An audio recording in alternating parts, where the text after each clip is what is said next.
Good day students, I am John Mark Santos and we are going to talk about cake decorating and assembly. For this lesson, the students are expected to determine the cake's decorating tools, familiarize the cake decorating tools, perform the steps in decorating cakes, and appreciate cake decorating and assembly. A finished or baked cake is often enhanced by covering it with icing or frosting and toppings with sprinkles. The frosting is usually made of powdered sugar, sometimes a fat or salt, milk or cream, and often flavorings such as vanilla extract and cocoa powder. Sometimes decorators are also used rolled fondant. In decorating cakes or assembling cake, of course first we need baked cakes. Then we also need basic tools such as offset spatula, serrated knife or bread knife, cake decorating tools, bench scraper, turntable or lazy Susan, cake cardboard, piping bag and piping tip, and also sprinkles for toppings. So let's go to the steps on how to decorate or assemble cake. So step 1, prepare the turntable or lazy Susan and place an appropriate size of cake board on top. Make sure that your turntable is smoothly.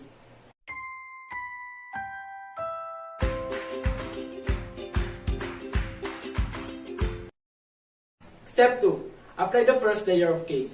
Place the prepared cake around the top of the cake board and make sure that it is centered on the board.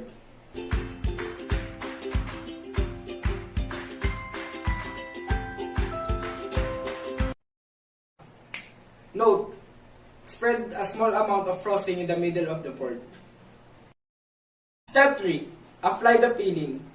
Place a large dollop of your chosen filling or frosting in the center of your first layer.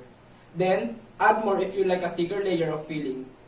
And after that, spread the filling evenly with an offset spatula and until it reaches a little pass of edges.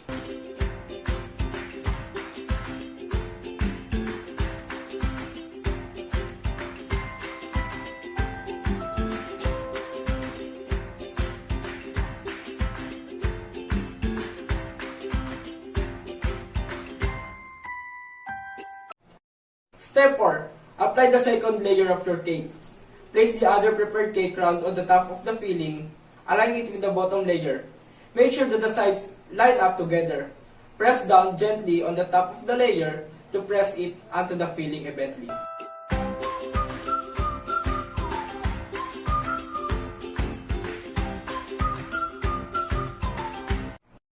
Step 5. Apply the crumb coating. The crumb coating is a thin layer of frosting that is applied before adding the top layer of your frosting.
Then after you apply the crumb coating, refrigerate it for 20 minutes.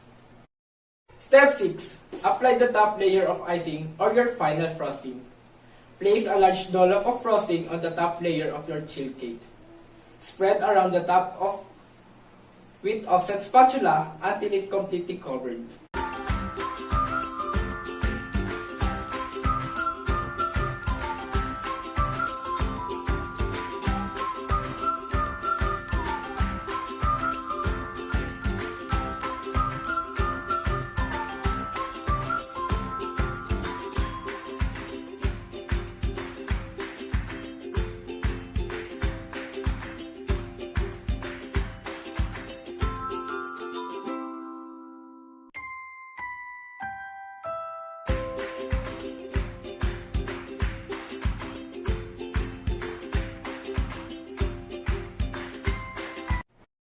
Step 7.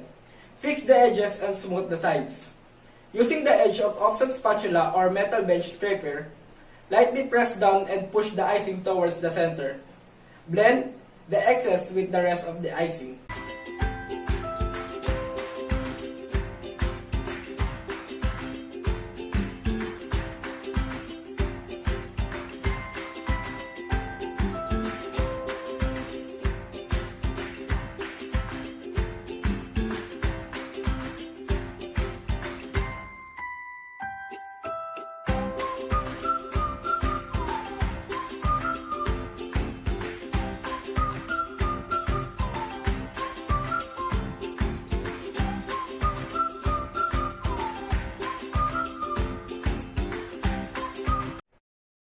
Step 8. Pipe the borders. Using your pastry bag and piping tip, fit a pastry bag with your desired tip and fill the bag with frosting.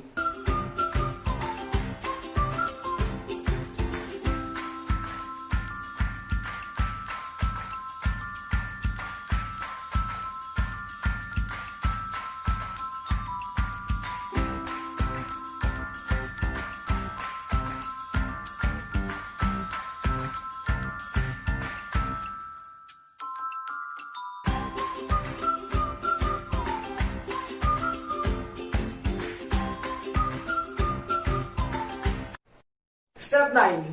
Add garnishes. Apply your desired garnish before storing your finished dessert in the refrigerator.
Step 10.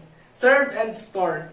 Serve on the same day and leave it out at room temperature in a covered container.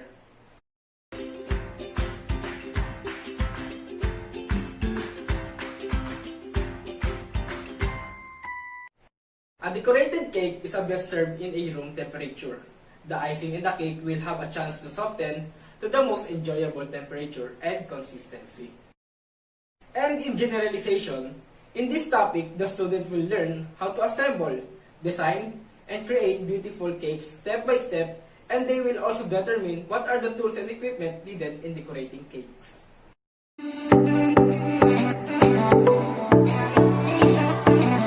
So for our activity, the student should also create and decorate their own cake design. Any kinds of cake bread and icing are accepted.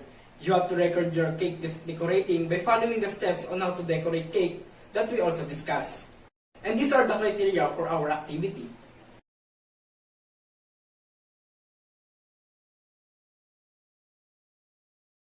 So this is our lesson for today. Thank you so much for cooperating and listening. Bye!